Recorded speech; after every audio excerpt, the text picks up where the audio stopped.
Jemaah salat maghrib yang mudah-mudahan Allah rahmati. Allahumma inna nas'aluka ilman nafi'ah wa rizqan thayyiba wa amalan mutaqabbala. Ya Allah, kami mohon kepadamu ilmu yang bermanfaat, rezeki yang baik, dan amal ibadah yang diterima di sisimu. Amin ya rabbal alamin. Jemaah salat maghrib yang mudah-mudahan Allah rahmati, alhamdulillah kita bersyukur kepada Allah subhanahu wa ta'ala. Pada kesempatan yang berbahagia ini kembali Allah subhanahu wa ta'ala memberikan atau melimpahkan nikmat dan karunia-Nya kepada kita sehingga kita berada di majelis ilmu sembari menunggu salah satu keutamaan yang disabdakan Nabi Shallallahu Alaihi Wasallam. Di antara beberapa hal yang bisa menghapus kesalahan-kesalahan yang atau dosa yang kita lakukan adalah yakni berada di saf pertama, kemudian yang kedua menunggu sholat yang satu ke sholat yang lain, sebagaimana yang insya Allah kita lakukan ini sampai datangnya waktu sholat isya, kemudian menyempurnakan wudhu. Alhamdulillah, mudah-mudahan tiga hal ini kita meraihnya dan kita dengan takdir Allah subhanahu wa ta'ala, dengan keikhlasan kita masing-masing, akan dihapus dosa yang telah kita kerjakan. Amin ya rabbal alamin. Jemaah salat maghrib yang mudah-mudahan Allah rahmati, kita lanjutkan kajian kita sebagaimana yang dahulu, pada pekan yang dahulu ya, kita bahas kaitan dengan az-zuhudu, yakni zuhud ya. Dan itu telah berlalu, dan ini masih membahas kaitan erat dengan masalah zuhud juga. Masih lanjut pembahasan Muhammad Walid Al-Halwani kaitan dengan masalah zuhud.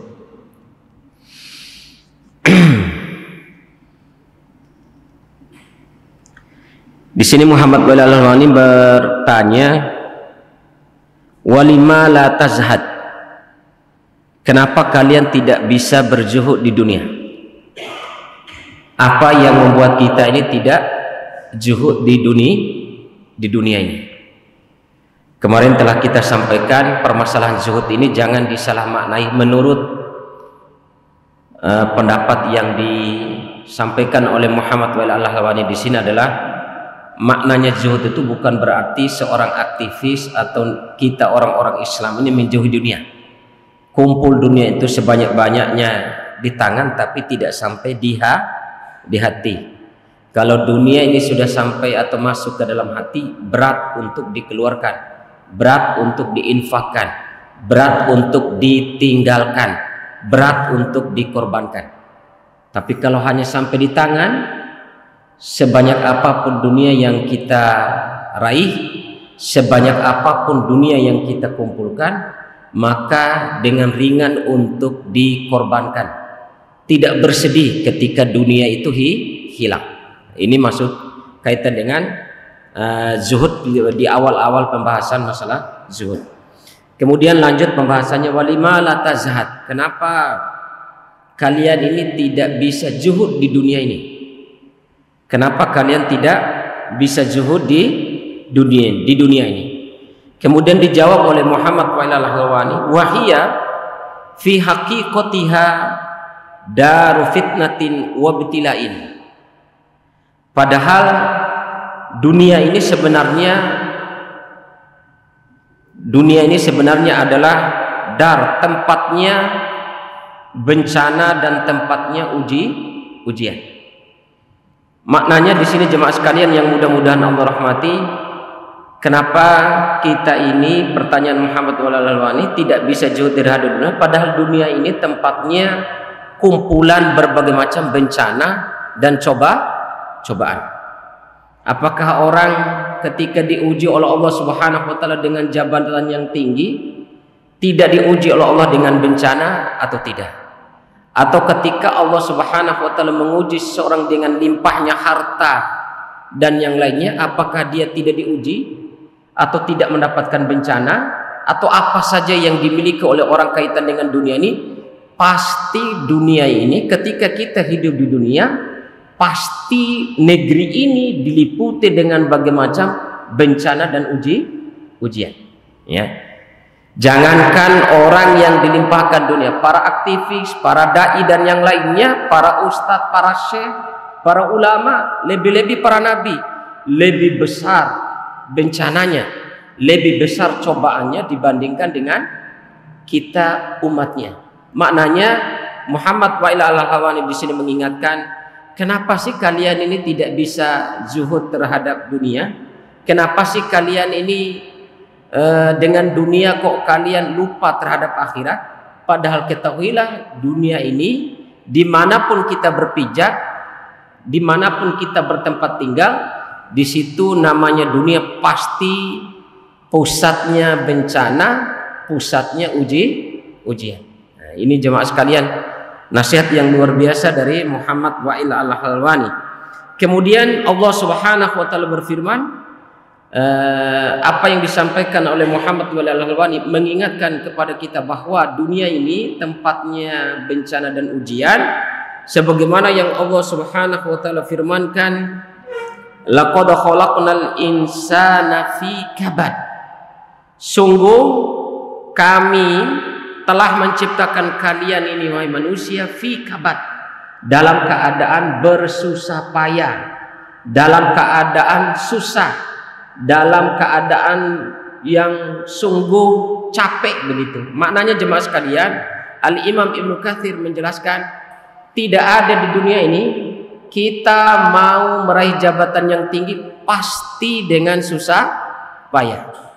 Jangankan untuk meraih jabatan, kita untuk sekedar meraih atau mendapatkan nafkah hanya untuk sekedar makan hari ini atau hari itu, sebegitu luar biasanya kita mengorbankan tenaga, kita mengorbankan jasa kita, mengorbankan waktu kita untuk meraih sesuap nasi atau sepiring nasi untuk hari itu. Ya. Maknanya dunia ini seperti itu. Ya. Sebanyak apapun harta yang dimiliki pasti diraih dengan susah payah, pasti diraih dengan capek, pasti diraih dengan luapan tenaga yang ekstra. Pengusaha-pengusaha yang mungkin penghasilannya mungkin sehari itu 1 miliar, itu Masya Allah dari pagi jam 7 baru pulang itu sekitar jam 6 sore atau jam 5 sore, hanya untuk meraih sebanyak-banyaknya. Ini makanya laqad khalaqnal insana fi kabad, sungguh kami telah menciptakan kalian manusia di dunia ini untuk meraih dunia ini, untuk mendapatkan dunia ini dalam keadaan susah payah, dalam keadaan mengorbankan yang sungguh sangat luar biasa. Maka di sini Muhammad Wa'il al-Halwani mengingatkan, Masya Allah, wala rohata illa biliko illah. Maka saya sampaikan kepada kalian, mau urusan dunia, kata Muhammad Wa'il al-Halwani, mau urusan akhirat, semuanya sama. Tidak ada di dunia ini bagi kita untuk bertenang-tenang diri. Tidak ada di dunia ini bagi kita untuk untuk beristirahat. Wala rohata illa biliko illah. Baik urusan dunia maupun urusan akhirat, tidak ada namanya istirahat kecuali ketika kita sudah memastikan diri bertemu dengan Allah Subhanahu wa taala. Atau pembahasan yang dahulu sebagaimana yang dikatakan oleh Imam Ahmad bin Hanbal dan juga diriwayatkan oleh ulama-ulama salaf, istirahatnya kita ketika kita sudah memastikan bahwa salah satu kaki kita ini sudah diinjakan di surganya Allah Subhanahu wa taala. Masya Allah. Ini jemaah sekalian yang mudah-mudahan Allah rahmati, urusan dunia, urusan akhirat, tidak ada yang namanya dunia ini kita untuk bersantai-santai, kecuali pasti penuh dengan susah payah. Kalau susah payahnya kita untuk dunia, ya hanya dunia itu yang kita raih. Tapi kalau susah payahnya kita untuk akhirat, kenikmatan yang akan kita raih. Jemaah sekalian yang mudah-mudahan Allah rahmati, wa hasbuka min fitnatiha an-nisa. Di sini dijelaskan oleh Muhammad walalahi, cukuplah bagi kalian wahai saudara-saudaraku min fitnatiha an-nisa, di antara cobaan yang besar di dunia ini bagi kalian adalah yakni fitnatun nisa. Di dunia ini cobaan, fitnah, ujian, ya, kemudian bencana di dunia ini yang paling besar yang dialami oleh kita laki-laki adalah an-nisa, yaitu perempuan. Sebagaimana yang yang dilanjutkan oleh Muhammad walalahi, washumu mahma tajamma'at tadubu amama nironil fitnati. Sepadat apapun kayu, sekuat apapun kayu, sekokoh apapun kayu, maksudnya di sini Muhammad walalahi mengatakan setinggi apapun iman seseorang, sekuat apapun iman seseorang akan luntur, ya, di depan api fitnah. Maka Rasul sallallahu alaihi wasallam bersabda, fitnatan ad-darra minan nisa'i 'ala rijal. Sesungguhnya perempuan atau fitnah yang paling besar, yang paling berbahaya setelah peninggal Rasul sallallahu alaihi wasallam bagi karangan laki-laki adalah fitnahnya perempuan. Nah, ini diantara salah satu cobaan besar bagi laki-laki. Muhammad walalahi mengingatkan, dunia ini tempatnya fitnah, tempatnya bencana. Muhammad walalahi mengingatkan dengan sabda Nabi SAW, fitnah, bencana yang paling besar dan ujian yang paling besar bagi kaum laki-laki adalah fitnah atau bencana, ujian berupa perempuan. Kemudian Muhammad walalahi mengingatkan kaitan dengan posisi dan keadaan ketika kita hidup di dunia ini. Jemaah salat maghrib yang mudah-mudahan Allah rahmati, fa in lahat syahwatuha fa abidha bi, apabila bergejolak syahwatmu, apabila menyala-nyala syahwatmu, apabila semakin meninggi syahwatmu, baik kepada wanita yang bukan muhrim maksudnya, maupun kepada dunia ini pada umumnya, fa'abidha bi, maka padamkanlah gejolaknya syahwat tersebut, gejolaknya dunia yang mengakibatkan kalian lalai daripada akhirat itu, padamkanlah dengan sabda Nabi SAW, huffatil jannatu bil makarih. Ketahuilah, kata Nabi SAW, sungguh surga itu diliputi, sungguh orang mau ke surga, amalan-amalan menuju surga itu diliputi, dikelilingi dengan sesuatu yang dibenci.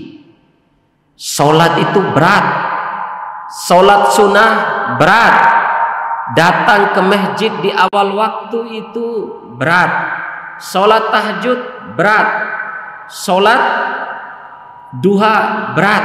Nah, ini maksudnya menggenggam amanah dakwah berat, ya. Sungguh seseorang, kata Nabi Shallallahu Alaihi Wasallam, untuk menuju surga, untuk menuju amalan-amalan surga bagi seseorang itu diliputi dengan sesuatu yang dibenci. Wa huffatin naru bisyahwat, sementara neraka ini dikelilingi, diliputi dengan sesuatu yang menyenangkan, dengan sesuatu yang menggiurkan, ya. Jangankan untuk permasalahan-permasalahan dosa, dunia dibandingkan dengan akhirat, mana yang lebih utama, mana yang lebih ringan bagi manusia? Tentu urusan dunia. Ini maksud saya, diringankan. Urusan-urusan yang seperti itu tuh ringan. Tapi kalau urusan ibadah, urusan menjauhi dosa, urusan ibadah dan taat kepada Allah, sungguh sangat berat. Maka jemaah sekalian yang mudah-mudahan Allah rahmati, sebagaimana yang dikatakan oleh Al-Imam Al-Ghazali, ya, Imam Al-Ghazali di dalam bukunya Ayyuhal Walad menasihati bahwa sungguh yang memberatkan seseorang itu untuk menerima nasihat itu bukan permasalahan dari tidak mendengarkannya Al-Quran dan hadis, tapi kesiapan hati untuk mendengarkan Al-Quran dan hadis-hadis Rasul Shallallahu Alaihi Wasallam. Ya, masya Allah. Ya. Kemudian wa in baraka na'imun zailun faqmid ainaika litara. Apabila kalian tergiur dengan nikmat dunia yang sementara ini, kalian benar-benar tergiur sampai kadang kita ini melupakan urusan akhirat, sampai kadang kita ini menipis atau berkurang. Kalau bagi para aktivis mungkin sudah mulai berkurang semangat ibadahnya, sudah mulai kurang untuk ke masjidnya, sudah mulai terlambat menuju masjidnya, sudah kurang bersemangat dan yang lainnya, tetapi tergiur dengan kenikmatan dunia yang sementara ini semakin memuncak, semakin meninggi, semakin bertambah, maka Muhammad Al-Halwani mengingatkan dalam firman Allah Subhanahu wa taala, "Fala ta'lamu nafsun ma ukhfiya lahum min qurrati a'yun." Fala ta'lamu nafsun, tidak ada seorang pun, tidak ada diri manapun yang mengetahui ma ukhfiya lahum, apa yang disediakan oleh Allah di yaumil akhir nanti, min qurrati a'yun, dari kenikmatan-kenikmatan yang luar biasa yang disediakan oleh Allah Subhanahu wa taala di yaumil akhir. Tidak ada satu orang pun, tidak ada sesuatu makhluk pun apapun yang mengetahui nikmat yang begitu besar yang disediakan oleh Allah Subhanahu wa taala bagi orang-orang yang beribadah dan taat kepada Allah ketika di akhirat. Saking besarnya nikmat tersebut, saking luar biasanya karunia yang Allah Subhanahu wa taala berikan kepada orang-orang yang beribadah dan taat kepada Allah Subhanahu wa taala. Kemudian ditambah lagi firman Allah Subhanahu wa taala, "Lamathubatum min 'indillahi khair." Ketahuilah wahai hambaku, kata Allah Subhanahu wa taala, sungguh pahala di sisi Allah Subhanahu wa taala bagi kalian adalah lebih baik, lebih agung. Pahala di sisi Allah itu lebih baik, lebih agung. Lianna wasiyat nabiyyika sallallahu alaihi wasallam, karena ketahuilah apa yang dinasihatkan oleh Rasul sallallahu alaihi wasallam, apa yang dinasihatkan oleh nabi kalian wahai saudaraku, kata Muhammad Al-Halwani, sabda Nabi sallallahu alaihi wasallam, kun fid dunya ka'annaka gharib, berjalanlah kalian ketika di dunia ini seperti orang yang terasing, aw abiru sabil, atau seperti orang yang mengadakan perjalanan jauh, orang yang lagi pergi safar dalam perjalanan jauh. Artinya apa jemaah sekalian? Orang kalau dalam atau mempersiapkan diri dalam perjalanan jauh, pasti pakaiannya seadanya, pasti sederhana dalam mempersiapkan dirinya, ya, tidak memberatkan atau tidak menyusahkan dia ketika dia dalam perjalanan tersebut. Bekalnya itu ringan, ringan. Seperti itulah posisi kita hidup di dunia ini, ya. Wa kana Ibnu Umar radhiyallahu anhu ma yaqul, adalah Imam Ibnu Umar radhiyallahu anhu berkata, beliau menasihatkan kepada kita, Imam Ibnu Umar menasihati kepada kita, idza amsaita, artinya nasihat Imam Ibnu Umar kepada kita ini jemaah sekalian yang mudah-mudahan Allah rahmati, kaitan dengan hidup di dunia.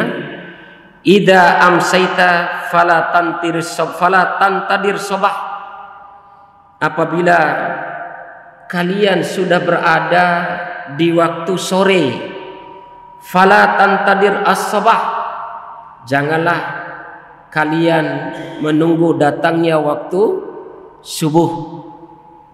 Ketika kita berada di waktu sore, ada sesuatu yang kita infakkan, jangan tunda-tunda untuk berinfak tersebut.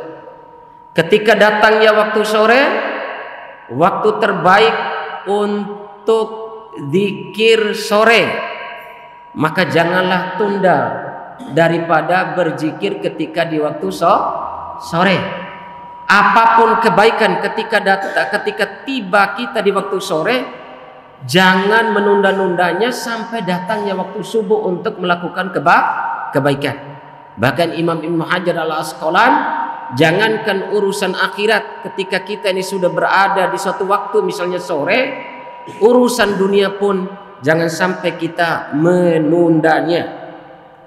Kemudian wa idza asbahta fala tantadiril masa, kalau sudah datang waktu subuh, ketika berada waktu subuh, maka jangan tunggu datangnya waktu sore untuk melakukan kebaikan dan juga untuk melakukan aktivitas-aktivitas dunia.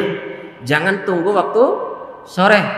Ketika datang adzan subuh, segera bangun untuk melaksanakan sholat 2 rakaat sebelum subuh, berwudu di rumah, kemudian pagi-pagi atau subuh-subuh betul melangkahkan kaki menuju masjid, berzikir habis waktu subuh, sholat duha dan yang lainnya, ya, diagendakan, jangan sampai menunggu datangnya waktu sore. Wa khudh min sihatika limaradika, dan ambillah bekalmu untuk akhiratmu ketika waktu sehat, untuk persiapan datangnya waktu sakit. Kalau kita ini sudah masya Allah, kalau sudah sakit ini masya Allah, ya, diuji dengan sakit sehari, 2 hari, seminggu, masya Allah, mulai kurang aktivitas ibadah, sudah tidak bisa lagi atau sudah tidak normal lagi, tidak sempurna lagi kita membaca Al-Quran yang biasanya mungkin 1 juz sehari, ketika diuji sakit mungkin bahkan kita tidak sempat-sempatnya baca Al-Quran. Maka dinasihatkan oleh Rasul Shallallahu Alaihi Wasallam, lebih-lebih yang umurnya 40 tahun ke atas, sebagaimana yang dikatakan oleh Imam Al-Ghazali menasihati muridnya yang meminta nasihat, man jahajal arba'in walam yaglib khairuhu syarruhu falyatajahaj ilan nar. Siapa yang umurnya 40 tahun lebih, kebaikannya, pahala dan kebaikannya belum bisa mengalahkan amal jahatnya, amal dosanya, maka persiapkanlah tempatnya di nerakanya Allah Subhanahu wa ta'ala. Na'udzubillah thumma na'udzubillahi min dzalik. Maka relevan sekali dengan apa yang disampaikan oleh Muhammad Al-Wani dengan sabda Nabi sallallahu alaihi wasallam tadi, wa khudh min sihatika limaradika, persiapkanlah atau ambillah bekalmu ketika waktu sehatmu sebelum datangnya waktu sakit. Dan terakhir, wa min hayatika limautika, dan ambillah bekalmu untuk akhiratmu sebanyak-banyaknya ketika engkau masih hidup, sebelum datangnya kematianmu, sebelum datangnya kematian. Ini jemaah sekalian yang mudah-mudahan Allah rahmati, masya Allah, ya. Sebagaimana juga yang disampaikan oleh Umar Ibn Khattab menanyakan tentang dirinya, ya nafsi, ya nafsi, dipanggil oleh Umar Ibn Khattab dirinya, wahai jiwaku, wahai diriku, idza mitta, kalau engkau mati nanti, liman baddala salatak, liman baddala saumak, liman baddala infaka wa zakataka. Kalau engkau nanti mati, wahai jiwaku, siapa lagi yang menggantikan sholatmu yang ketika hidupmu kamu tidak sholat? Siapa lagi yang menggantikan infakmu? Siapa lagi yang menggantikan dakwahmu? Siapa lagi yang menggantikan kebaikan-kebaikanmu ketika datangnya kematian? Maka masya Allah, nasihat untuk saya pribadi dan kita semua, supaya kita banyak-banyak mengambil bekal ketika kita ini masih hidup sebagai persiapan untuk menghadapi kematian kita. Maka di sini Muhammad Faiz Al-Alwani menasihatkan kepada kita sebagaimana yang disabdakan Nabi sallallahu alaihi wasallam, "Innama yakfi ahadakum kazadir raqib." Maka dalam menjalani kehidupan dunia ini, wahai saudaraku, cukuplah salah seorang di antara kalian, bekal kalian itu seperti bekalnya orang yang menempuh perjalanan jauh. Cukup, ya. Maka di sini wallahi, setelah disampaikannya hadis tersebut, disampaikan pula oleh Muhammad Faiz Al-Alwani hadis Nabi sallallahu alaihi wasallam. Wallahi, demi Allah, kata Muhammad Faiz Al-Alwani, renungkanlah, isma' wa tadabbur hadal hadis, dengarkanlah dan renungkanlah hadis ini wahai saudaraku. Aflaha man hudiya ilal Islam. Sungguh beruntung, sungguh telah selamat siapa man hudiya ilal Islam, siapa yang diberi hidayah oleh Allah untuk masuk Islam, siapa yang diberi hidayah oleh Allah Subhanahu wa taala untuk menjalankan syariat-syariat Islam.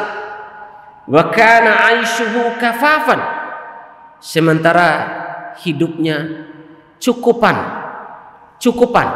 Maksudnya cukupan itu tidak sampai utang, ya, ada yang dimakan pada hari itu, tidak gelisah, cukup, ya.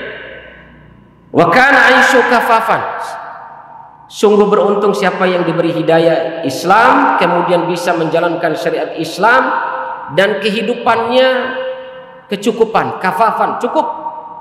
Wa qana bihi, dan dia juga merasa cukup, merasa ridho dengan kecukupan yang Allah berikan untuk dia tersebut. Dia ridho, dia tidak banyak mengeluh, dia tidak banyak bersedih, dia tidak banyak memberontak ketika sesuatu Allah kasih dengan serba kecukupan tersebut. Bahkan Rasulullah SAW mengatakan, sungguh telah beruntung orang tersebut, sungguh telah beruntung, ya. Kemudian juga Rasul sallallahu alaihi wasallam bersabda, "Ma qalla wa kafa khairun mimma kathura wa alha." Ini Masya Allah, Rasul sallallahu alaihi wasallam bersabda, "Ma qalla wa kafa," apa yang kalian dapatkan dari dunia ini sedikit, wa kafa, dan dunia yang sedikit itu cukup bagi kalian, ya. Sedikit ini sudah Allah kasih, menurut kita ini sedikit. Bahkan Allah Subhanahu wa taala kasih standar sedikit, aku kasih kepada kalian itu sesuatu yang sedikit, tapi yang sedikit itu cukup. Khairun mimma kathura wa alha, itu lebih baik daripada banyak tapi banyaknya dunia kalian itu melalaikan kalian. Banyaknya dunia yang kalian raih itu menipu kalian. Na'udzubillah, thumma na'udzubillahi min dzalik, ya. Jangan sampai jemaah sekalian yang mudah-mudahan Allah rahmati, banyak ini dunia tapi lalai daripada infak, lalai daripada sedekah. Banyak dunia ini tapi tetangganya kelaparan, tetangganya minta-minta. Na'udzubillahi min dzalik. Banyak dunia ini tapi orang tuanya, ya, jarang dikasih, orang tuanya jarang untuk diberi. Na'udzubillahi min dzalik. Na'udzubillahi min dzalik. Li'anna ma zada fil jassi naqasa fil ma'na. Hulwatud dunya murratul akhirah. Ditambah lagi oleh Muhammad Faiz Al-Alwani, ketahuilah wahai saudaraku, Rasul sallallahu alaihi wasallam bersabda, hulwatud dunya murratul akhirah. Nikmatnya dunia yang kita dapatkan di dunia ini, nikmatnya atau manisnya dunia yang diraih oleh seseorang ketika di dunia ini, murratul akhirah, itu menjadi penyebab pahitnya, sengsaranya dia di akhirat. Antum kalau bisa misalnya di dalam buku At-Targhib wa Tarhib karangan Imam Ibnu Mundir, di situ banyak hadis. Ternyata ketika di yaumil akhir nanti, orang yang ketika di dunia ini tidak pernah diuji, tidak pernah merasakan pusing, tidak pernah merasakan sakit karena nikmat dunia yang dia peroleh. Bahkan dia beribadah, orangnya itu ibadah ketika di dunia, ya. Bukan hanya dia ini memiliki dunia di dunia, tetapi malas ibadah, bukan. Hadisnya itu dunia juga dia miliki, ibadah juga dia laksanakan ketika di dunia. Di yaumil akhir yang jarang-jarang mendapatkan ujian dunia itu pingin dia ambil gunting kemudian ingin mencincang-cincang tubuhnya itu. Karena pingin apa? Karena dengan cincang-cincangnya tubuh, dengan dia melukai tubuhnya itu menjadi penyebab dia meraih manisnya kehidupan akhirat. Karena di dunia pingin dia berluka-luka, berdarah-darah, ketika di akhirat pingin dikembalikan dunia itu supaya luka darah yang dia peroleh dengan lukanya tersebut itu akan menjadi penyebab dia akan meraih kenikmatan akhirat. Itu banyak sekali hadis-hadis yang menjelaskan tentang itu, ya. Nah, apalagi kalau meraih dunia sebanyak-banyaknya, lupa akhirat, itu masya Allah. Dia pingin, bahkan dalam hadis itu, saya pingin serahkan apa yang saya peroleh dahulu di dunia sebagai tebusan bagi saya, supaya saya ini bisa ringan hisab saya, supaya saya bisa ringan ketika saya berada di padang mahsyar. Ya, sudah Isa ya. Ya, ini ikhwan fillah rasulullah. Kemudian terakhir saya tambahkan, wa murratud dunya hulwatul akhirah. Kebalikannya, berpahit-pahitnya kita hidup di dunia ini, masya Allah, berhusnudon kepada Allah, yakin dengan apa yang disabdakan oleh Nabi sallallahu alaihi wasallam, susahnya maisha, susahnya apa saja kita di dunia, hulwatul akhirah, pahitnya kehidupan di dunia ini insya Allah akan menjadi pemanis nanti ketika kita berada di akhirat. Wallahu a'lam bissawab. Mudah-mudahan yang disampaikan ini bermanfaat dan mampu kita amalkan, terlebih khusus bagi pribadi saya dan umumnya antum-antum sekalian, karena terpenting itu adalah ilmu, kemudian kita untuk berusaha untuk mengamalkannya. Amin ya rabbal alamin.